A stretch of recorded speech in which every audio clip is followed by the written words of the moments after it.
increasingly interesting and enjoyable, and discovered that he had a modest talent for it.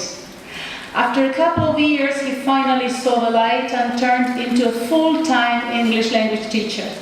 He ran his own small language school, the Swan School in Oxford, with his first wife. By the end of the 1970s, after 20 very enjoyable years teaching, he decided he'd been in classrooms for long enough. By that time, he'd already published several textbooks, as well as a reference book, Practical English Usage, based on his long experience of learners' difficulties with English. Me, like many other teachers here, have been learning English thanks to this book. As a freelance writer, he spent most of his time working at home. However, he found himself asked from time to time to speak at teachers' conferences in various countries.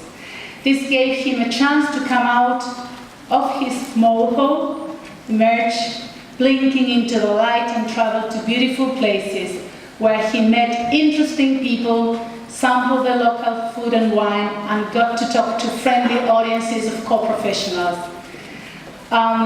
It's a real pleasure to introduce Dr. Swan today here. As you may well know, this year's convention is about evolution and involvement in the learning process. In this plenary, Dr. Swan will reflect on student and teacher involvement nowadays, after 40 years. It is a pleasure to welcome Dr. Swan.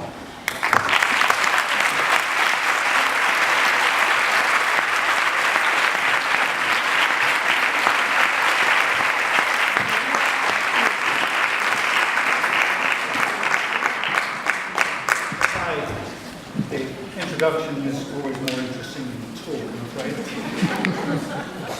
The microphone's on. It's better. Yeah. Outside, the sun is shining. Birds are singing. The scent of the spring flowers is drifting across. The palm trees are waving gently in the breeze. And here we are, in a room with no windows, talking about English teaching. Do you ever feel that, I don't know, you took a wrong turn in somewhere in your life? Another opening plenary. I have sat through a lot of opening plenaries in my life, stayed awake in quite a few. I must have been at the opening plenary at probably the third TESOL-SPAIN conference. I wasn't at the first, don't think I was at the second. I don't remember, I'm afraid, what was said in that opening plenary nearly 40 years ago. I'm sure, but I don't.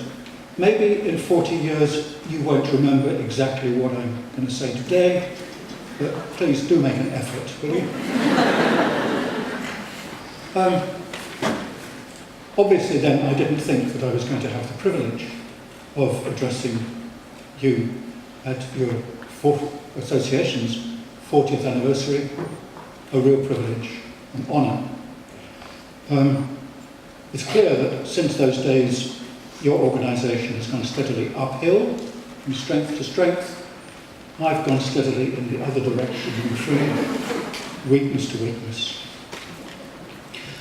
I have to say something about my title, I guess, Goldilocks. I guess most of you know the story, one of those extremely boring children's stories with a moral. Goldilocks, a girl with long golden hair, is out for a walk and she finds a house where the three bears live. The three bears themselves have gone out for a walk in the other direction. She climbs in through the window. She finds that they have left their breakfast on the table, untasted. And she tries the breakfast. It's porridge. One bowl is too hot, one bowl is too cold, and one is just right. Once she's finished off that bowl, she tries their furniture. There are 3 chairs. Daddy Bear's chair, too big. baby bear's chair, she tries it and she breaks it and she sits in it. And mummy bear's chair, not too big, not too small, just right. Once she's finished breaking the furniture, she goes upstairs and tries the beds. One bed's too big, one bed's too hard, one bed is too soft, one is just right. And there she is, fast asleep in the just right bed when the bears come back and discover what's happened, at which point she gets out through the window and heads off home. Now, I don't know, the obvious moral of this story should be it's evil to break into other people's houses and break their furniture and steal their food. And in a proper version of this story, the bears would eat her up. Not too fat, not too thin, just right. But since this is one of those children's stories, the moral is unfortunately moderation, avoid extremes, middle course. And the Goldilocks principle is something that people quote in science. Astronomers talk about a Goldilocks planet, which is one they've discovered that is not too close to its sun, not too far away, so life on it wouldn't cook, wouldn't freeze, but would be just about right. And obviously it's a good principle most of the time, not quite all of the time. Sometimes the extremes are all you can go for. Imagine that you want to go trekking in the Himalayas and your partner wants to go watching whales in Newfoundland. If you look for a middle position, you find yourself looking at ancient monasteries in Serbia. Won't suit any of you. But clearly, it is a principle, avoiding extremes, which can be very important in our business, which often has too many extremes. And we do need to think about the Goldilocks principle. There is Goldilocks. I must apologise for the fact that the screen is flickering and that it's not totally clear. I have days like that when I'm flickering, not totally clear too. And I have to say, I have to admit that I am past my own Goldilocks period. I did have wonderful long hair down to my shoulders. Try telling my grandchildren that, they wouldn't believe a word. What I'm going to do very briefly is to give some personal opinions from my own experience. These are not authoritative, these are personal. My views for what they're worth. On student involvement, a little bit on teacher involvement, not much time for that. A bit on evolution in our profession, how has it developed, where have we got to, is that a good place to be? You'll be getting afterwards a handout which you can get from the Oxford stand in the book exhibition. It's quite a big handout with a summary of what I'm saying. So you don't need to take notes if you don't want to. You don't even need to listen. It's a big topic, and in the time that we have, obviously, I can't cover more than a tiny bit of it. As I say, personal opinions. I hope that I will annoy some people a bit. If everybody agrees with you, then you're not saying anything interesting. Student involvement in learning, then, what I'm talking about first.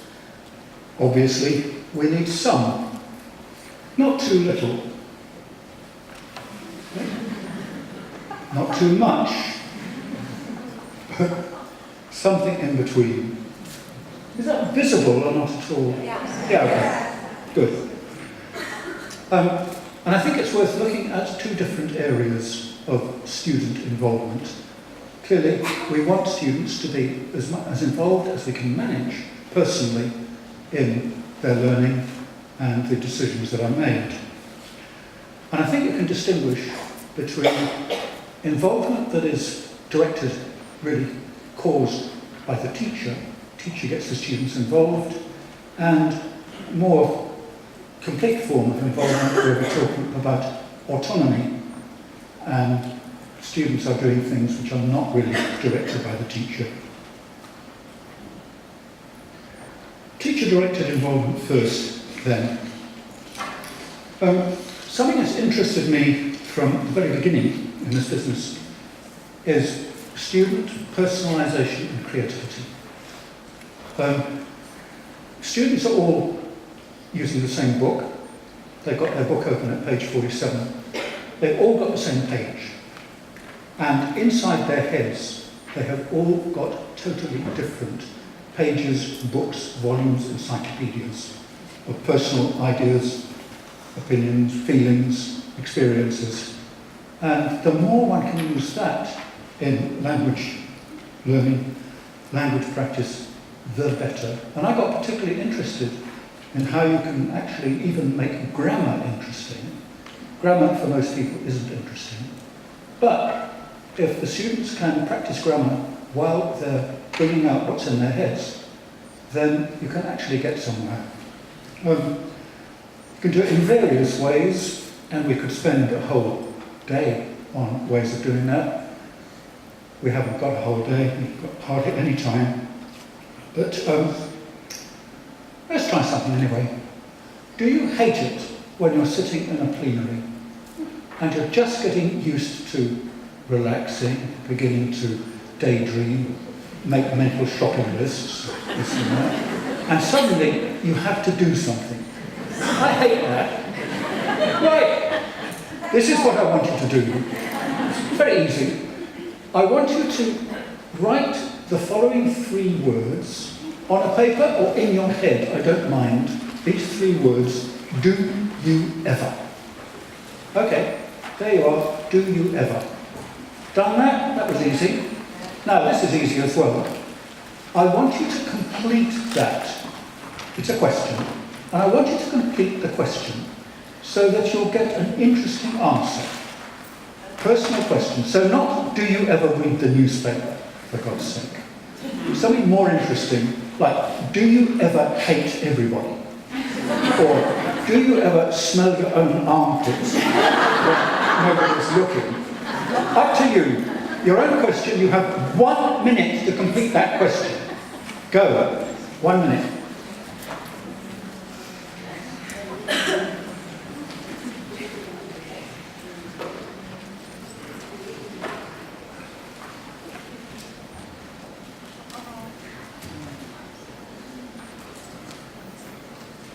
On paper or in your head, it doesn't matter.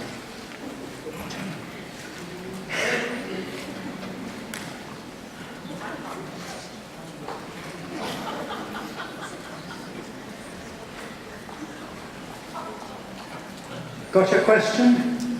Okay. Now, here's the bit where it gets interesting. This sort of room is a classical anti-communication environment. Only one person can communicate successfully, the guy up at the front who likes the sound of his own voice. But you can actually communicate with at least 6 people.